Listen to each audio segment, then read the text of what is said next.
ขอความเจริญในธรรมและความผาสุกทางใจ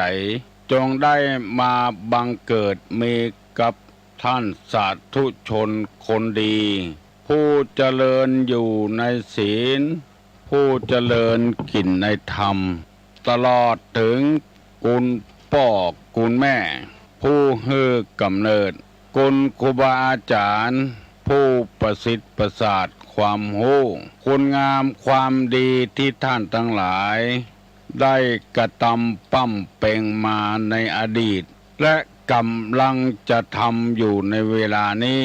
เสื้อวัดเสื้อวาเสื้อบ้านเสื้อเมืองสิ่งศักดิ์สิทธิ์ทั้งหลาย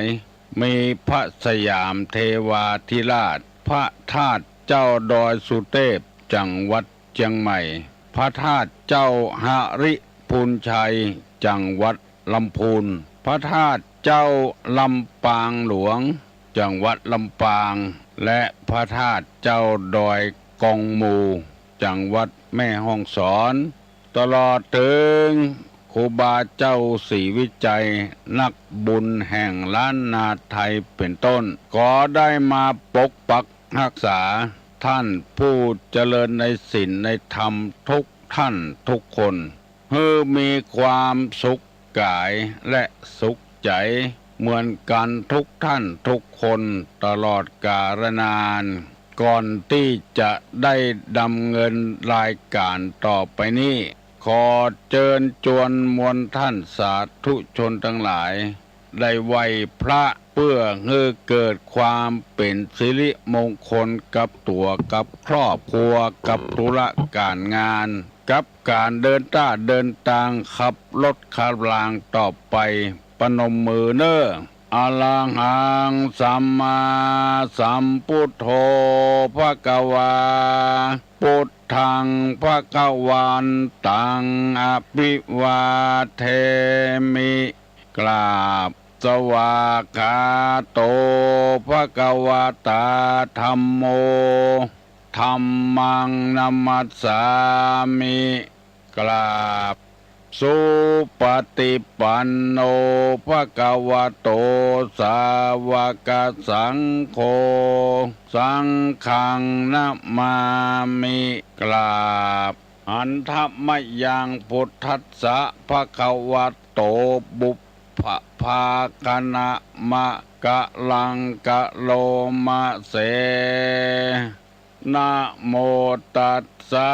ภะคะวะโตอะระหะโตสัมมาสัมพุทธัสสะนะโมตัสสะภะคะวะโตอะระหะโตสัมมาสัมพุทธัสสะนะโมตัสสะภะคะวะโตอะระหะโตสัมมาสัมพุทธัสสะพุทธังสรณังกัจฉามิธัมมังสรณังกัจฉามิสังฆังสรณังกัจฉามิตุติยัมปิพุทธังสรณังกัจฉามิตุติยัมปิธัมมังสรณังกัจฉามิตุติยัมปิสังฆังสรณังกัจฉามิตติยัมปิพุทธังสรณังกัจฉามิตติยัมปิธัมมังสรณังกัจฉามิตติยัมปิสังฆังสรณังกัจฉามิอิติปิโสภะคะวะอะระหังสัมมาสัมพุทโธวิชชาจารณะสัมปันโนสุขโตโลกาวิทูอนุตตโลปุริสาธรรมสารถิสัทธาเทวะมนุษย์สานัง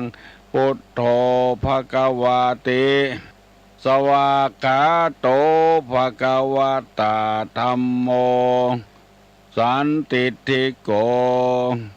อากาลิโกเองิปัสสิโกโอปัญญิโกปัจจัตตังเวทิตโพวินโยหิติสุปฏิปันโนภะคะวะโตสาวกสังโฆโอโจปฏิปันโนภะคะวะโตสาวกสังโฆ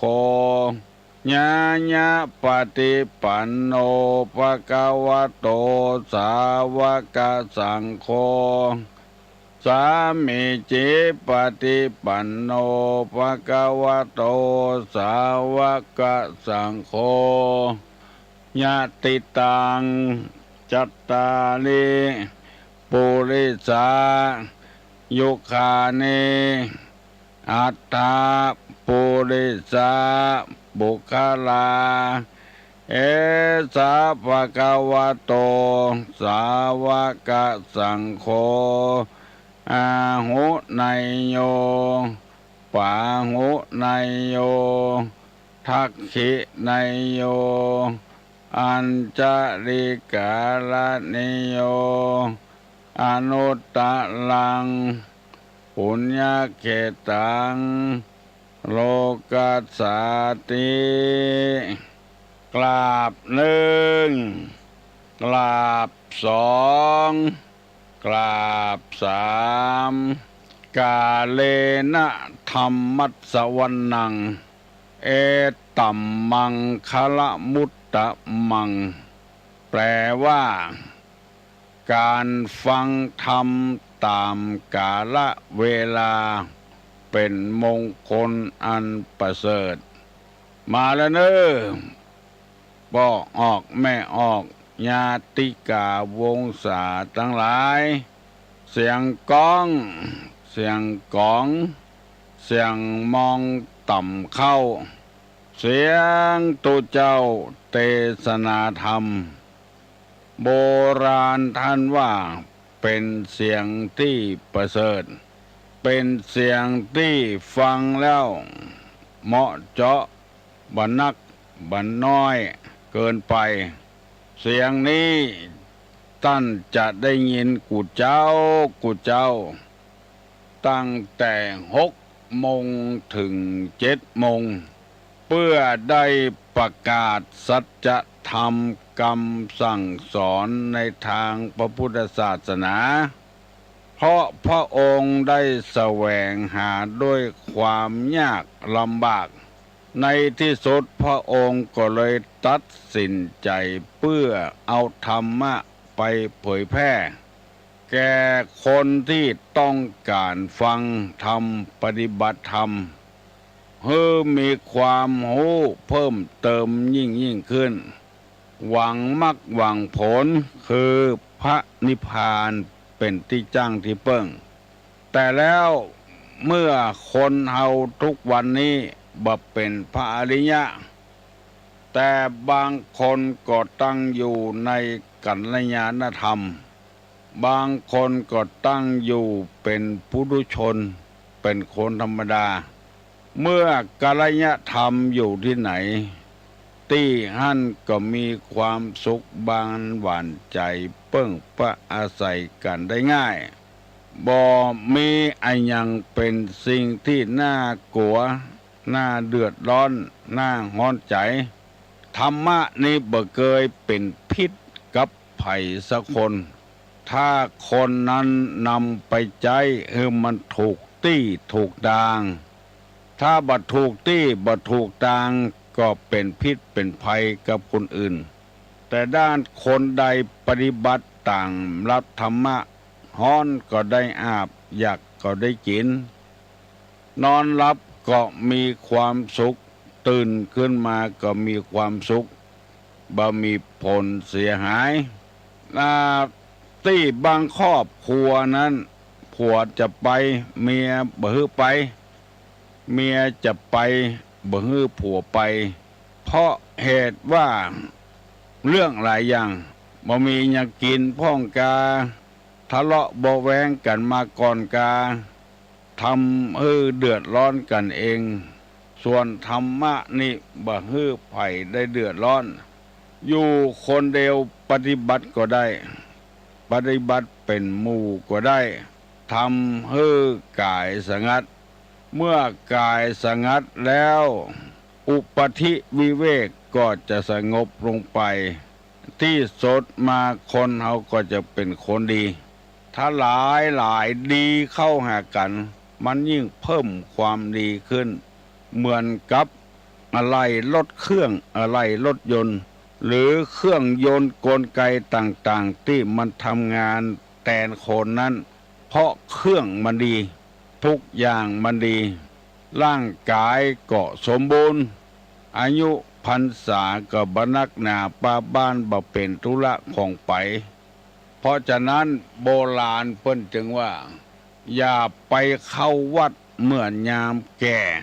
จะไปให้หาพ่อหาแม่เมื่อยามตาย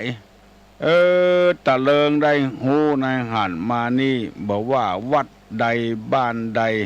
ที่มีงานขึ้นงานผ้าป่ากางานสารพัดถึงมงคลอวมงคลหันคนนี้จะจ้วยกันเป็นจำนวนมากเหมือนก่อนที่ผ่านมาเป็นคนหญิงเป็นคุณนายไปนักบาดจ้วยบ่เหลืออย่างไผไปกินข้าวแล้วก็ปิกไปฮื้อเปิ้นได้หูได้หันอันนี้เข้าวัดเมื่อแก่ให้หาพ่อหาแม่เมื่อเฒ่าเมื่อตายมันขวายไปเหี่ยแล้วมันสายไปเหี่ยแล้วให้หาจังใดก็มีประโยชน์ไปเมื่อเฒ่าเมื่อแก่ไปเจ็บแข้งเจ็บขาเจ็บหัวมัวตา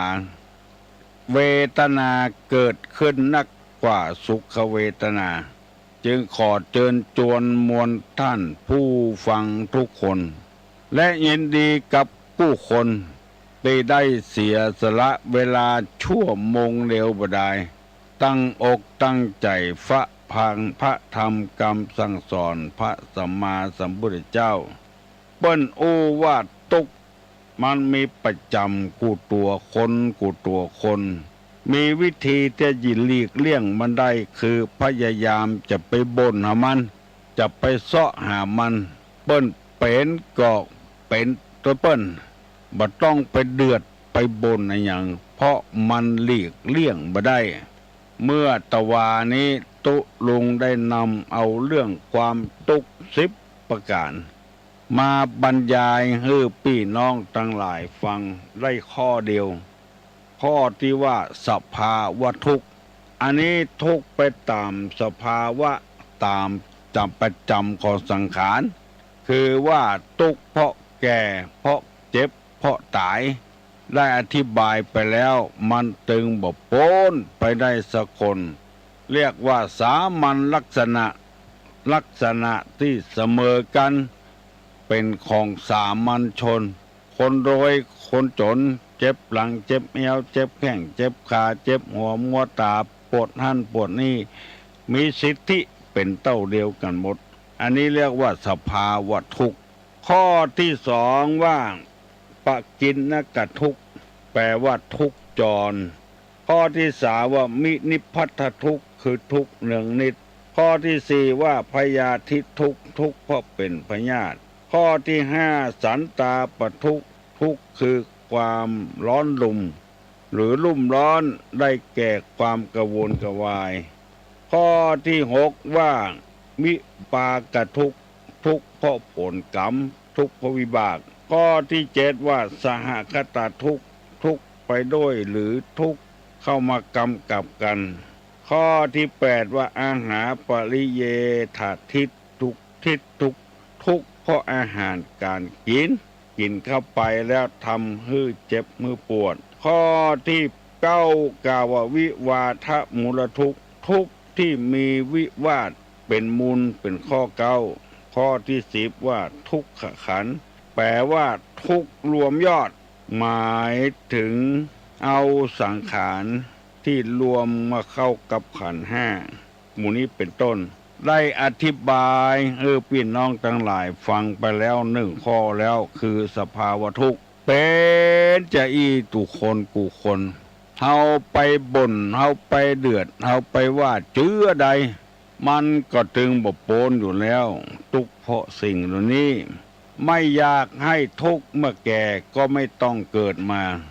เมื่อเหตุบ่มีผลก็บ่มีในพระพุทธศาสนาจึงเน้นเรื่องเนี้ยต้องมีเหตุเนี่ยก่อน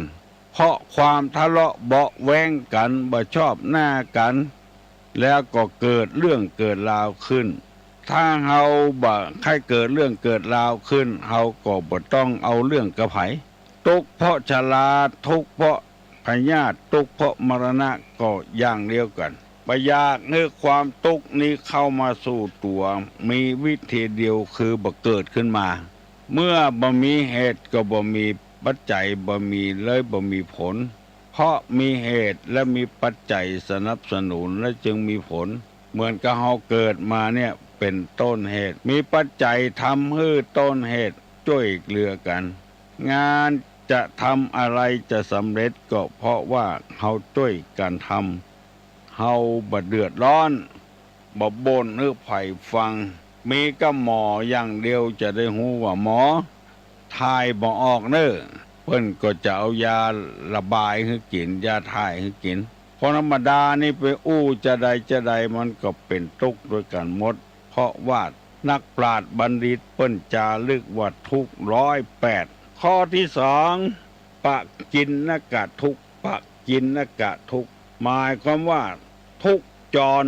คือโสกะบริเทวะทุกขะโทมนัสอุปยาตมันจรมาคนเดียวมัน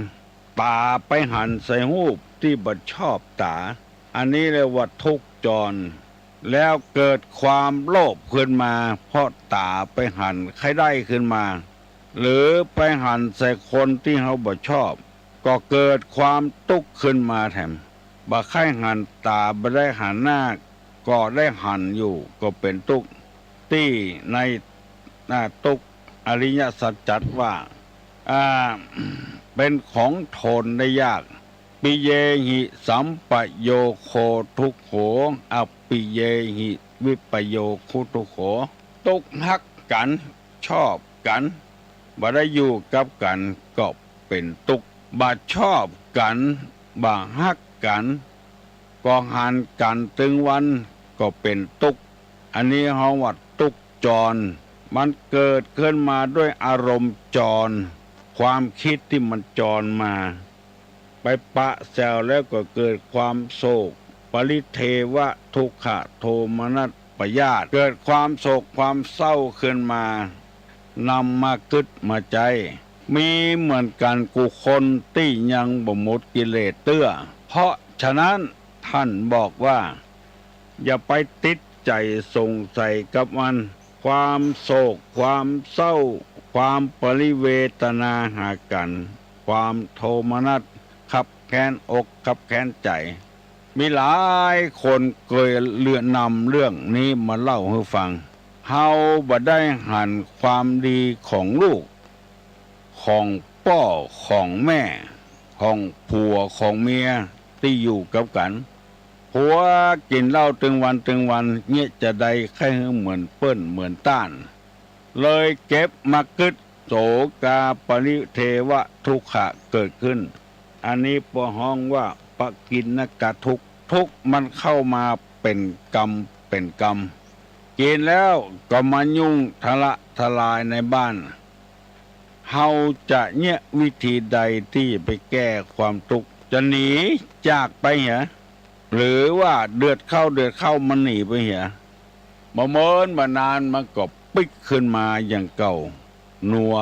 นูเกียดถือกองหลัวมาอยู่ด้วยการเมินไปก็อย่างเดียวกันนั้นแล้วมันเหมือนกันกู้คนถนนนี่มันไม่ใช่โรยได้ดอกโรยด้วยดอกกุหลาบอย่างเดียวมันจะเดินไปด้วยความขรุขระพ่องเอาขยะมาถมถนนหนทางพ่องหมดเนี้ย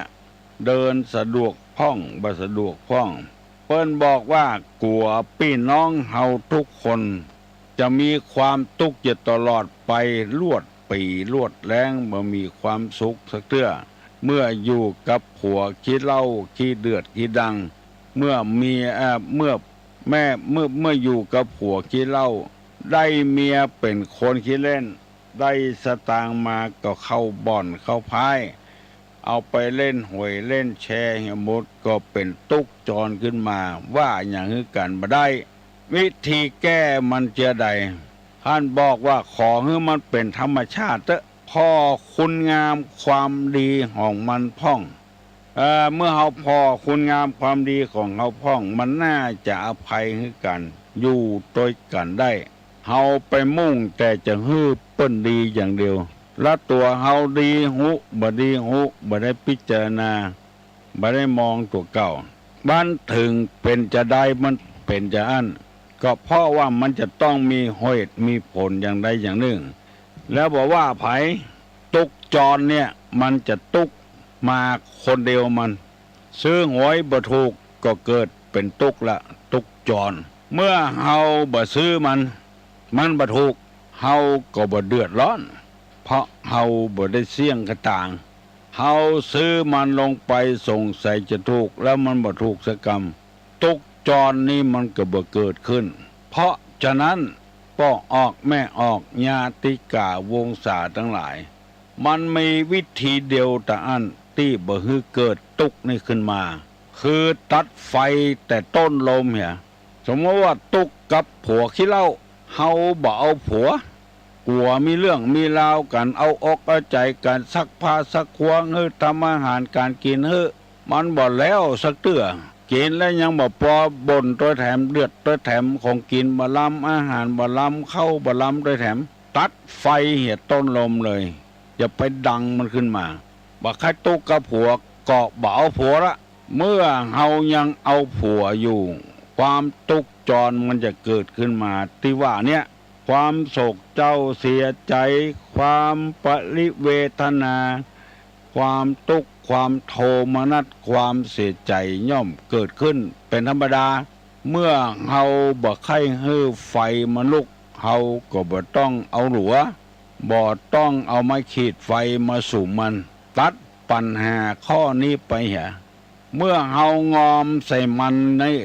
มันตึงเจือใดก็ต้องทุกวันค่ำอย่างคนที่บ่มีสตางค์เฮานึกว่าสตางค์เงินเนี่ยจะทำให้คนเฮามีความสุขบานหวานใจต้องการอันใดได้อันนั้นพอได้มาแล้วมันก็เป็นความทุกข์อย่างหนึ่งจะต้องระวังรักษามันจะต้องพอต้องคอยมันบ่ระวังรักษามันก็บ่ได้มันจะหายบ่พอบ่คอยก็บ่ได้มันจะต้องหายเปิ้นเดินดินกินหญ้าตึงวันเปิ้นบ่เดือดร้อนเพราะเปิ้นบ่เอาตุกมาใส่ตัวเสาะหาเรื่องหาราวมาใส่ตัวแล้วก็เกิดความเครียดความแค้นขึ้นมาบางเตื้อเปิ้นบ่ได้ว่าอย่างฮื้อตัวสักหน่อยไปโคนเอาจากหมอนั้นหมอนี้มามันเป็นความจริงเมื่อใดจะใดถ้าเปิ้นตอบถูกโคตรหรือเปิ้นธรรมะหมู่นี้เป็นต้นนั้นพระพุทธเจ้าเลยตัดต้นต่อมันเนี่ยลูกก็บ่อะไรใจคล้องเมียก็บ่อะไรใจคล้องทรัพย์สมบัติในเมืองกบิลพัสจะได้เป็นพญาเมืองแตนป้ออยู่แล้วก็บ่เอาเปิ้นฮื้อตัดไฟแต่ต้นลมเมื่อตัดอย่างอี้แล้วเฮาก็บ่มีตุกในอันนั้นใครได้ควายมาเลี้ยงนึกว่าจะมีความสุขก็เป็นตุกกับควายแถมละมัดเปิ้นไว้บ่ฮื้อน้ำเปิ้นก็บ่ได้ต้องเอาน้ำให้เปิ้นกินมัดเปิ้นไว้บ่ฮื้อหญ้าฮื้อเฟืองก็บ่ได้จำเป็นต้องไปเสาะมาเอามาฮื้อเปิ้นกินฮื้อเปิ้นอ้วนท้วนสมบูรณ์ใจการใจงานเปิ้นที่บ่ตุกกับควายเพราะว่าควายเปิ้นบ่มีเปิ้นบ่ตุกกับหมูเพราะหมูเปิ้นบ่มีพอได้มาแล้วความทุกข์จรที่เขาว่าเนี่ยปกิณกทุกข์เนี่ยมันจะจรมาคนเดียวมันจรมาคนเดียวมัน เมื่อเป็นอย่างนี้แล้วจะไปบ่นจะไปเดือดได้อันใดมาเป็นทุกข์อันนั้นบ่ออกไม่ออกลองสังเกตพ่อพระพุทธเจ้าเปิ้นหันว่ากลัวทุกข์จรจะลงมาตันแล้วการปั้มเป่งจิตภาวนาปรารถนาอยากเป็นพระพุทธเจ้ามันจะบังเกิดขึ้นจะมีขึ้นเพราะเฮามัวไปตุกกระวนกระวายกับสิ่งเหล่านี้เมื่อได้แล้วมันต้องเป็นทุกข์กับมันแล้วหันเปิ้นขี่รถกันเป็นสมบัติของเปิ้นเพราะเปิ้นมีปอซื้อเปิ้นก็ซื้อดาวก็ส่งเมินมันถูกมันบ่แปลงเฮานี่มีเงินน้อยเดียวเอาไปดาวรถแล้วละเดือนต่อไปจะได้งานทำบ่ได้งานทำบ่ฮู้พอบ่ได้งานทำเกิดทุกข์จรขึ้นมาเวทนาโศกะปริเทวะทุกขะโทมนัสความเสียอกเสียใจมันก็เกิดขึ้นเมื่อเฮาโหสภาวะอย่างนี้แล้วเฮาบ่ต้องไปติดไปพันกับมัน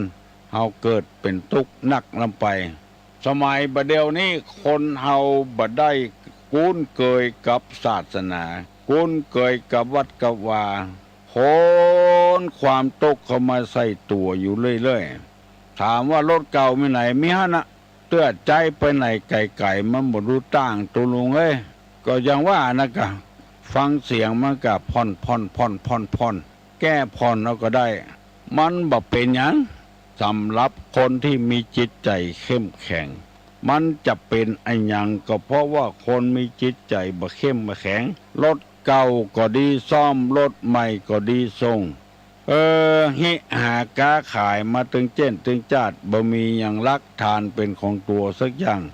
ที่บ้านก็บ่มีเฮือนก็เจ้าของเปิ้นอยู่แทนที่เฮาจะเสาะเงินเสาะทองหาที่บ้านที่จองไว้อยู่ยามเมื่อเฒ่าเมื่อแก่บ่มีเงินเดือนกินบ่มีเงินเดือนจะไปฮื้อกับเจ้าเปิ้นเฮาบ่ได้เกิดสั้นลำไปอาศัยเหตุผลดังเนี้ยพระพุทธเจ้าของเฮาจึงได้ตัดสินใจมีพระเมตตาธรรมแสดงธรรมให้แก่คนทั่วไปเพราะว่าคนนั้นจะเป็นไผ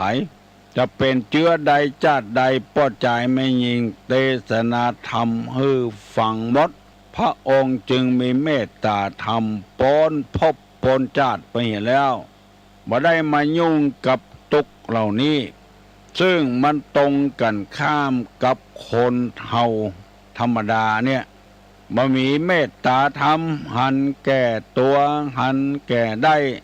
ลองเปิ้นเฮียนแบบก็เดือดร้อนมีการฟ้องการร้องกันเอาสูตรในหนังสือสวดมนต์แล้วเอามาพิมพ์ขายแทนไม่แทนที่จะบอกว่าถ้าไผจะทำบุญทำทานอยากจะแจกหนังสือสวดมนต์นี่เอาพิมพ์ต่อก็ได้อันนี้อ่านไปไปสงวนลิขสิทธิ์เนี่ยตัวคนเดียวนะเป็นคนพิมพ์ขายจะได้โรยเหี่ยคนเดียวมั่งมีสีสุขเหี่ยคนเดียวหนังสือบางเล่มอ่านจัดม่วนเป็นดีใครพิมพ์แจกจ่ายพี่น้อง10 ชาวชาวบ้านจะได้ช่วยกันอ่านจะได้คลายจากความกำหนัดยินดีต่างๆกิเลสเบาบางลงไปอ่านไปสงวนลิขสิทธิ์ใครจะพิมพ์ต่อไปแจกต้องไปขอลิขสิทธิ์เก่าของเปิ้นเอาของเปิ้นมาขายกำอู้ของเปิ้นเอามาขายกำโหของเจ้าบ้านไปติดต่อขอเปิ้นเล่าให้ฟังเปิ้นเล่าให้ฟังตัวก็เขียนไปเอามาพิมพ์เป็นหนังสือเล่มน้อยๆสงวนลิขสิทธิ์เนี่ยเกิดความทุกข์ขึ้นมาคนใดถ้าไปพิมพ์ต่อเขียนต่อก็ต้องฟ้องต้องร้องกันนั่นละอันนี้มันทุกข์จรขึ้นมาถ้าตัดสินชนะคนหนึ่งก็ไปถูกข้อเขียเกิดทุกขเวทนาทุกข์จรขึ้นมาเจอจังอีกถ้ามีใจเอื้อเฟื้อเพื่อแผ่เหมือนกันหมดกูคนเหมือนกับพ่อกับแม่ฮื้อลูกฮื้อเต้าถึงวันเนี่ย กล้าใจกล้าจ่ายอาหารกลางวันก็ฮื้อไปกล้าเทอมกล้าหน่วยกิจกล้าไอ้อย่างต่างๆบำรุงสถานศึกษาก็ฮื้อไปเพราะเมตตาธรรมจากพ่อจากแม่ตกนั้นก็บัดจรขึ้นมา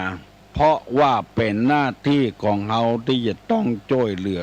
คนโบราณเปิ้นถนนว่าตี้มนักเพราะว่าเบิกได้ตามเปิงใจไผมีแหงเอาแหงไปขุดได้นักได้น้อยตามบ้าตามแหงของตัวบางคนมีแหงนักน้อยมีลูกมีหลานช่วยกันก็ได้ของนักตามเปิงอกเปิงใจเวลานี้คนมันนักขึ้นหันว่าอยู่ย่างกันแบบเหี้ยมโหดอันยังไปสงวนลิขสิทธิ์หมดบ่มีใจเอื้อเฟื้อเพื่อแผ่อย่างเสียอย่างขายแล้วจะเอาสตางค์เข้าใส่กระเป๋าหมดบางทีเอาไปฝากเปิ้นขายบ่ได้ขายก็เกิดความทุกข์ขึ้นมาเสียดายของขายไปแล้วคนขายบ่สตางค์ก็เกิดความทุกข์มีพระพุทธเจ้าตนเดียวบอกห่วงไอ้ยังสักอย่างเลยตัดห่วงที่เขาว่าหายโหงนั่นบ่มีความทุกข์ความยากไอ้ยังกลับไปพัวพันทุกจรก็บ่มีเกิดขึ้นตัดไฟเหี่ยต้นลมบ่ต้องให้มันมาพัวพันกับเฮาบ่อยากมีลูกมีเต้าก็บ่ต้องแต่งงานพอแต่งงานแล้วเกิดลูกเกิดเต้าขึ้นมาไปทำบดีประดักแท้งออกไปเหี่ยกาไปฆ่าเพิ่นอยู่ในตองบัดใจว่าอยู่อย่างหน้าตาชื่นเบิกบานน่ะมันจะตุกจรขึ้นมามันจะมาค่ำขาลาวีขึ้นมาลงหนังสือพิมพ์ผัวอยู่บ้านเมียไปทำงานนอกบ้านเมินไปเกิดทุกข์จรขึ้นมาผัวเก่าก็มีผัวใหม่ก็มีเลยเ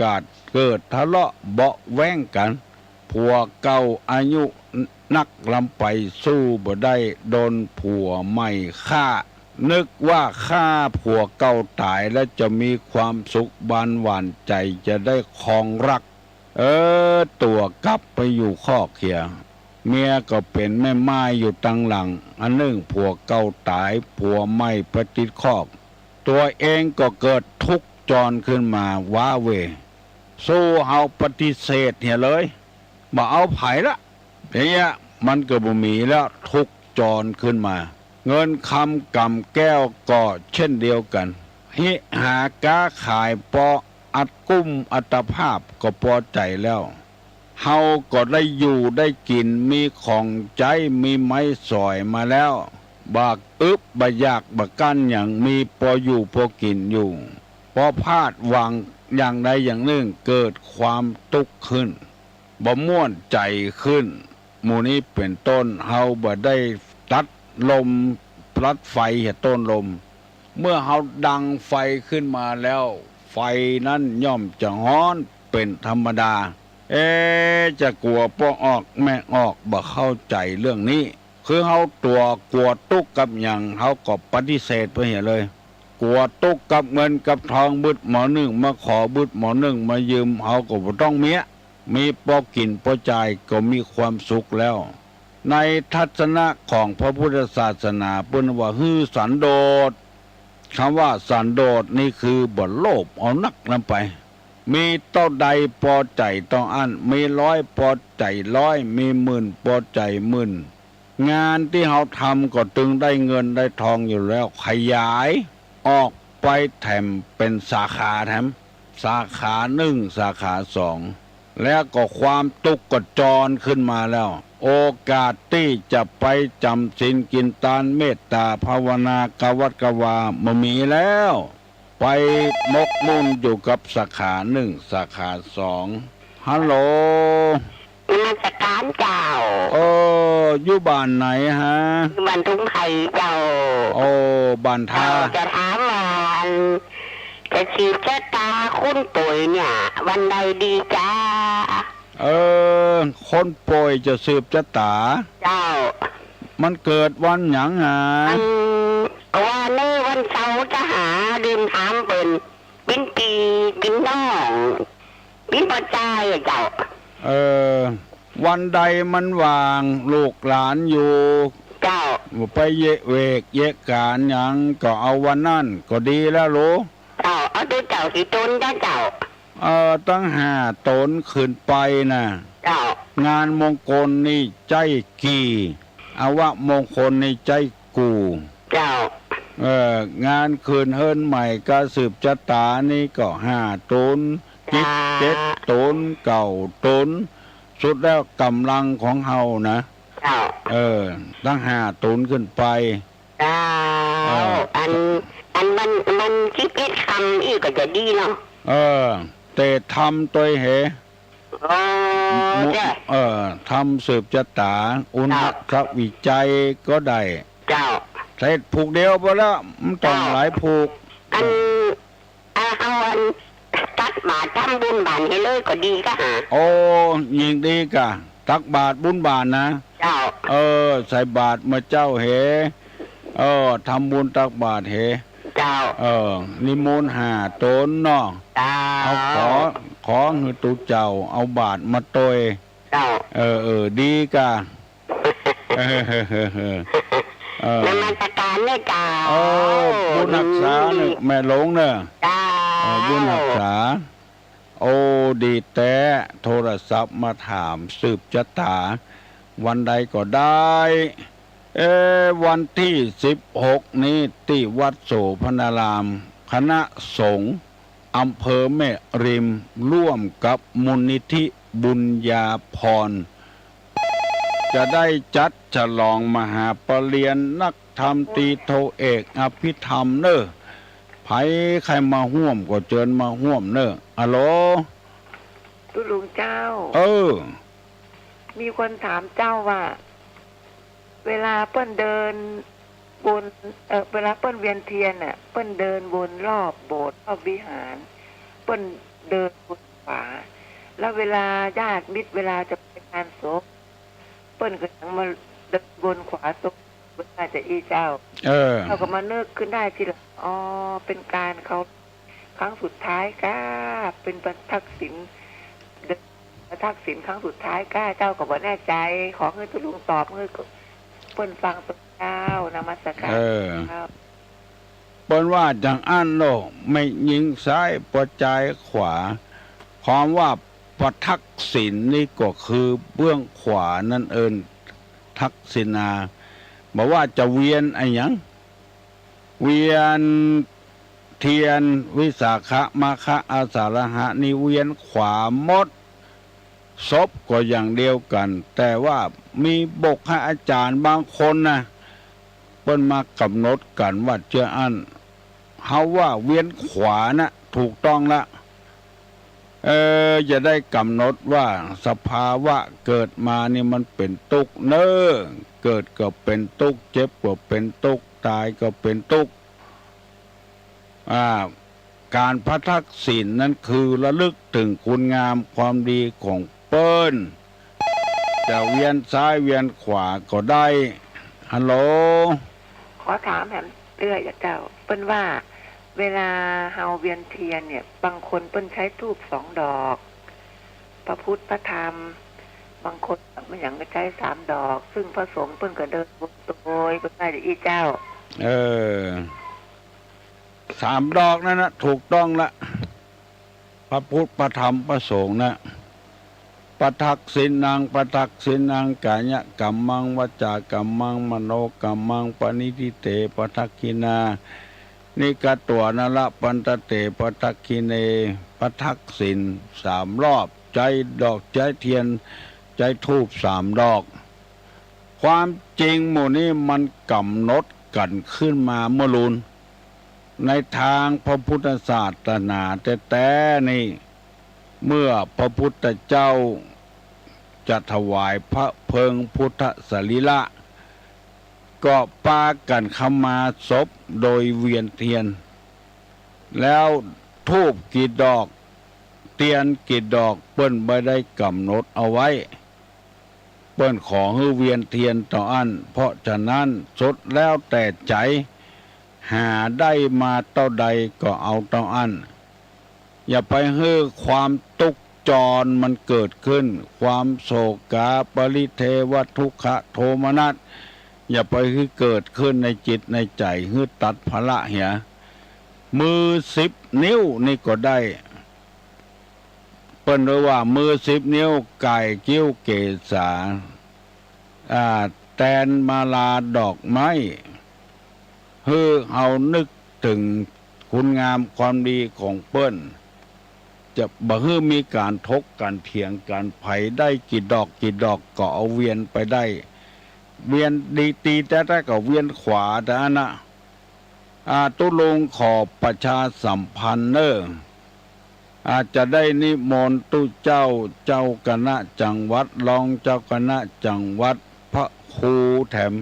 เลขาจังหวัดแถมเจ้าคณะตำบลทุกตำบลในอำเภอแม่ริมมาเจริญพุทธมนต์ใครขอเมตตากับป้องออกไม่ออกทั้งหลายตุเจ้ากับเนนที่สอบได้ปีแล้วจะมาฉลองปีนี้มีถึง90 กว่ารูป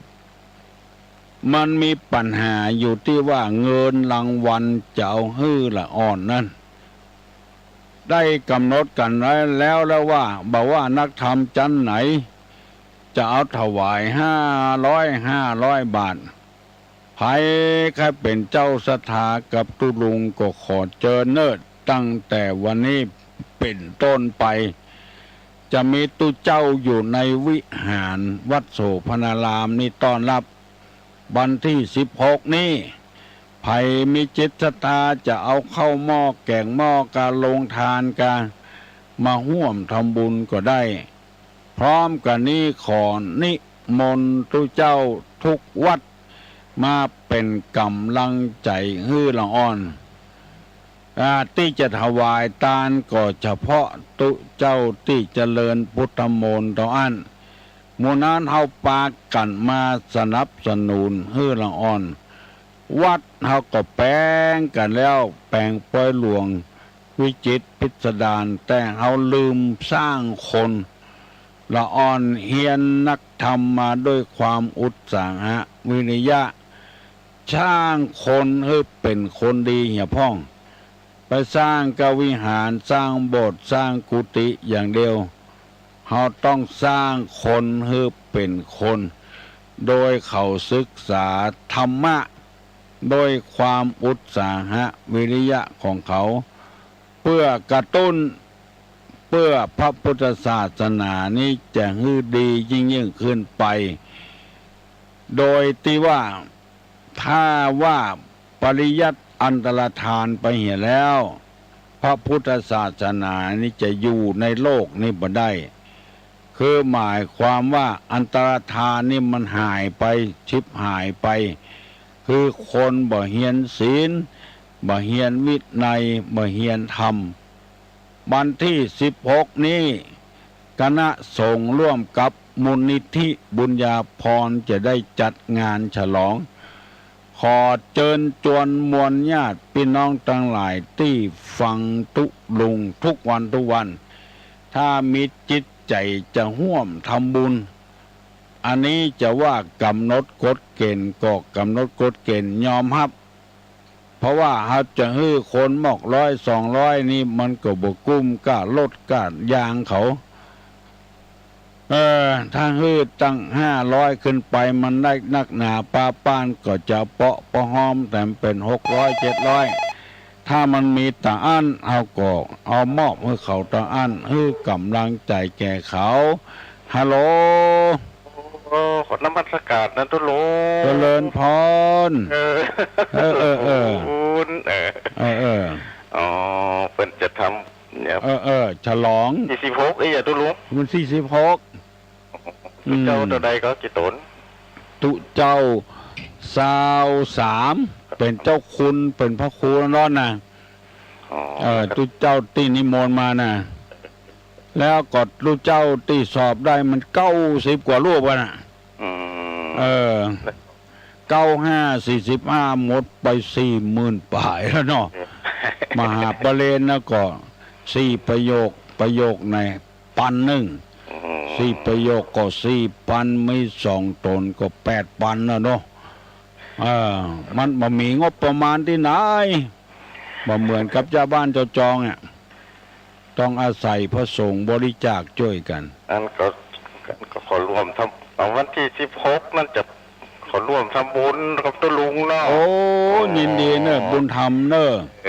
ผมอันเนี้ยวันนั้นก็ไปปุ่นก็อันนี้เนาะแบบประกาศเนี่ยเนาะตุลุงเนาะที่ไหนผมว่าไปจะไปปุ่นนะครับไปตุลุงว่านะไปที่เป็นจะทำพิธีกับวันนั้นนะเนาะวันที่16นะอันหนึ่งเนาะตุลุงนะที่16นะหอยเข้าไปยินดีเนอะอย่าเป็นเจ้าภาพโดยกันเนาะครับอันหนึ่งเนาะอันหนึ่งจะเข้าไปวันที่16แล้วทุลุงอยากจะถามทุลุงว่า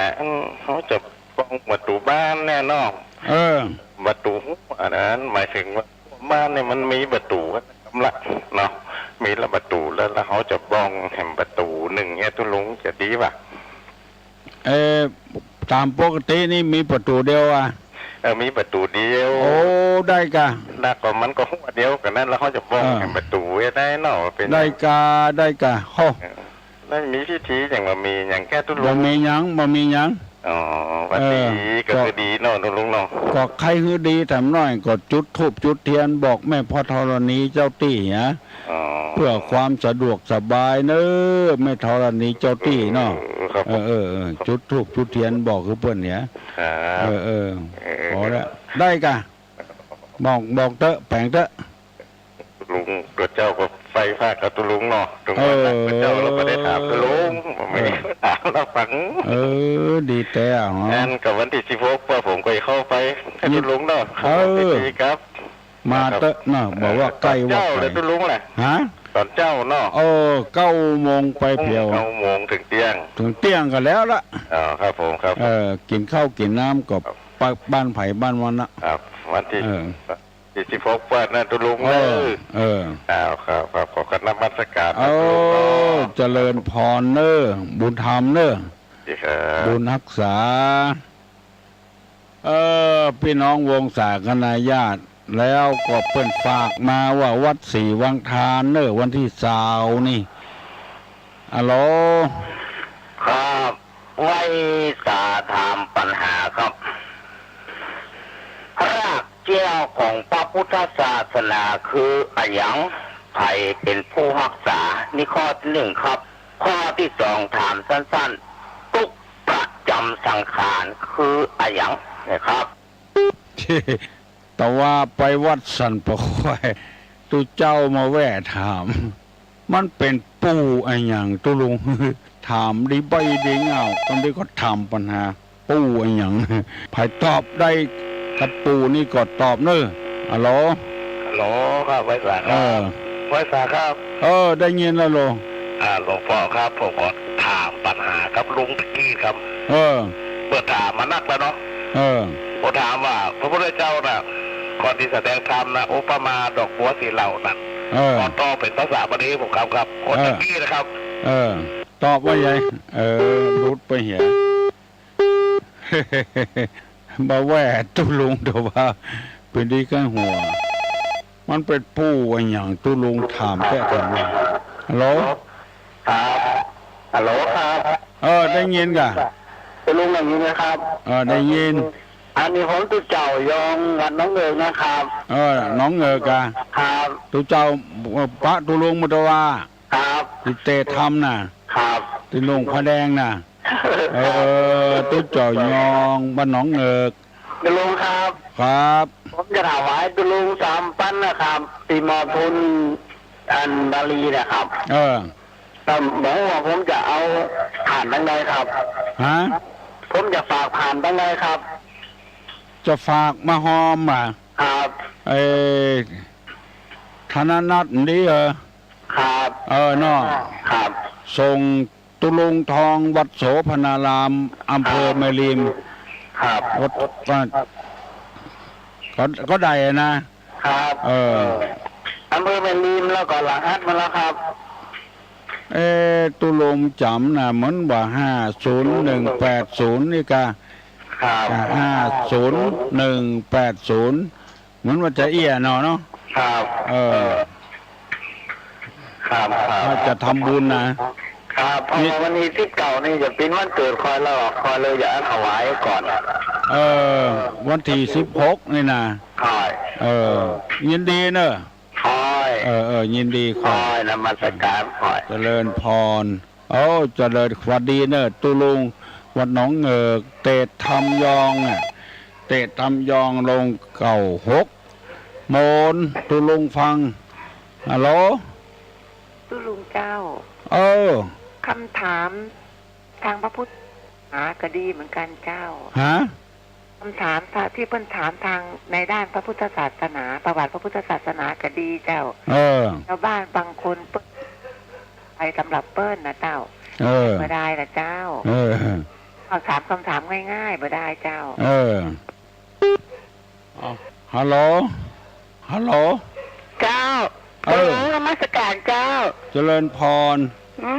อย่างเปิ้ลมากายปัญหาทุกวันน่ะแต่ตุลงแต่ฟังแล้วฟังที่มันกลายปัญหามาทุกวันน่ะฟังแล้วก็เบื่อไปเลยเขาว่ามาปู่อย่างถามเก่งแต่อย่างมูเลยที่จริงเป็นกระหูเหมือนกันแล้วเนาะอันตีอย่าได้ไปลุงฮัลโหลทุลุงแหละตุลุงเลยผมบุญธรรมทำกรรมเนาะบุญธรรมทำกรรมตุลุงว่าจะฝากไปตั้งใดนะครับเงินน่ะว่าตัวใด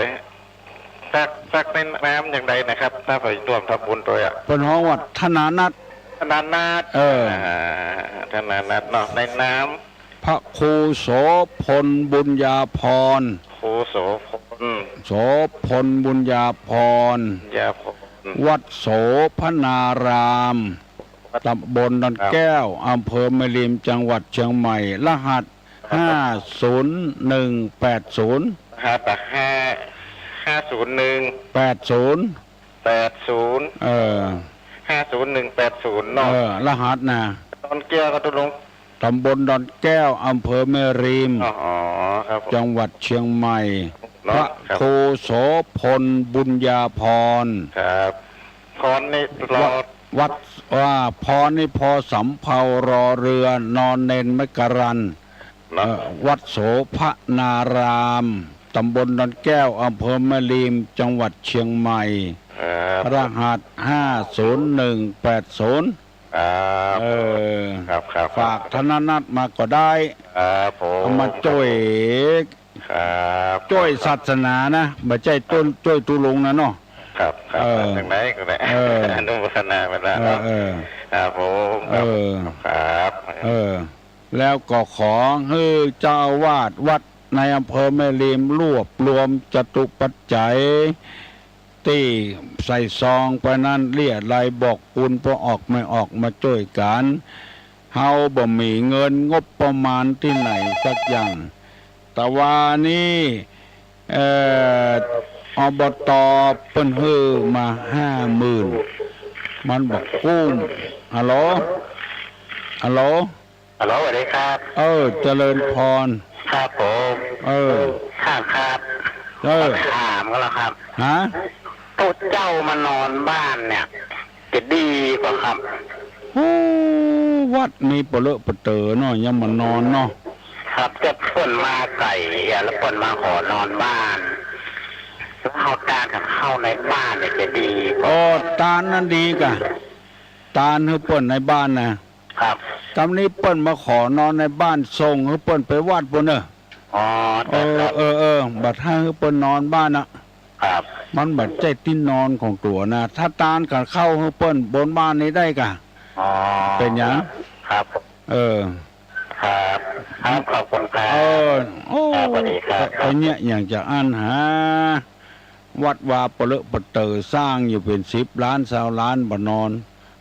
มันเป็นที่คฤหาสน์นินทานะบัดนี้เรามีเพศต่างจากคฤหัสถ์แล้วอาการกิริยาใดๆของสมณะเราต้องทำอาการกิริยานั้นๆสมเด็จพ่อของเราเป็นคนสอน เฮาก็จะไปฝืนคำสอนของพ่อเฮาอะโหลมัสการเจ้าตุลุงเจ้าเจริญพรเจ้าขอประกาศคาหลวงปู่พระอิสระนะเจ้าขออ้างขอตาคาหลวงปู่พระอิสระเจ้าพระอิสระเนี่ยยังไงเป็นจะมาจังใหม่มันมาไปถวายโฮมในหลวงวันที่19ที่แม่ฮ่องสอนนะเจ้าที่แม่ฮ่องสอนนะแล้วก็วันที่3จะมาติดจังใหม่เฮานะเจ้าจะถวายโฮมในหลวงแถมกำเจ้าวันที่20นี่ที่วัดไหนที่วัดแม่ฮ่องสอนเจ้าแม่ฮ่องสอนเจ้าบ้านโฮเนอร์ไปวัดแห่งโฮนะเจ้าเชียงใหม่นี่มาที่ไหนฮะเชียงใหม่จะมาที่อันไหนละเด็กเจ้าตอนเที่ยงวันเลยเจ้าดอนสะเก็ดโรงพยาบาลไหนละเด็กเจ้าโรงพยาบาลแม่และเด็กเจ้าตอนเที่ยงเจ้าที่3เนี่ยเจ้าไปจะมอบเพื่อคนบ้านกันให้ดูเจ้าอันนี้ปัจจุบันเทมาบรรยายทำแล้วก็ออกรายการโทรทัศน์อันกาวันที่20เนาะแล้วตอนเที่ยงเนาะตอนเที่ยงพี่น้องทั้งหลายลูกศิษย์ของพระอิสระเปิ้นจะมามาจังหวัดเชียงใหม่ตอนเที่ยงมาที่โรงพยาบาลแม่และเด็กผู้ได้รับฟังรายการนี้จำไว้พระบุตรอิสระเปิ้นจะมาแม่ฮ่องสอนมาเชียงใหม่ตอนเที่ยงเปิ้นจะออกสถานีวิทยุช่อง11ขอประกาศให้รับทราบโดยทั่วกันฮัลโหลสาธุต้นข้าวได้2-3คนที่ถามว่าจะส่งจะให้ตุลุงเนี่ยถ้าแบบรวยที่สุดเนี่ยส่งแบบออนไลน์เจ้าออนไลน์เจ้าไปถึงที่ไปรษณีย์น่ะที่การเงินว่าขอส่งเงินแบบออนไลน์แล้วเชื่อประมาณ40 กว่าบาทนั่นนะ6 นาทีถึงเจ้าเจริญพรไผ่ที่จะส่งเงินมาร่วมทำบุญฉลองบาเรียนซองมาตั้งออนไลน์วะน้องพิสมัยเพิ่นบอกเสี่ยง40 กว่าบาทถ้ามันเร็วที่สุดด่วนที่สุดตุดลงก็บ่ใครรบกวนไผ่นะแต่มันใกล้เข้ามาแล้วงบประมาณตังใดก็บ่ได้ไปขออบต.แต่ละอบต.เพิ่นว่าเพิ่นตัดงบประมาณไปหมดแล้วหมดในปีนี้แล้วบ่ได้แล้วขอบริจาคก็บ่ได้สภาวัฒนธรรมตำบลดอนแก้วเพิ่นบอกว่าอดสาตุลงมา50,000มันด่วนนี่นำไปถ้าบ่เป็นการยุ่งยากก็ยกมือ10 นิ้วก็พอแล้วบอกออนไลน์เลยอย่างละถ้าว่ามีจิตศรัทธามาร่วมกันก็ดีเข้าป่าอาหารคนอำเภอแม่ริมจะเป็นคนเลี้ยงมาเดี๋ยวนี้มันหมดเวลาแล้วล้ำมาเป็น4 นาทีพุ่นแล้วยกมือไหว้ตุลุงจะปั่นปอนแล้วอายุวัฒโกธนวัฒโกสิริวัฒโกยัสสะวัฒโกปะละวัฒโกวันนะวัฒโกสุขะวัฒโกโหตุสัพปตาทุกขโลกาปัญญาเวลาโสกาจตุจุปัตตวาอเนกาอันตรายาปิวินาสันตุจติจัสสาสัพพิติโยวัจจันตุสัพพโลโกวินาสตุมาเตภวะตุนตรายโยสุขีติกาโยโกภวะอภิวาตานาสีริสานิจังวุธาปจายโนจัตตารโรธรรมาวัฏันติอายุวันโนสุขังปะลัง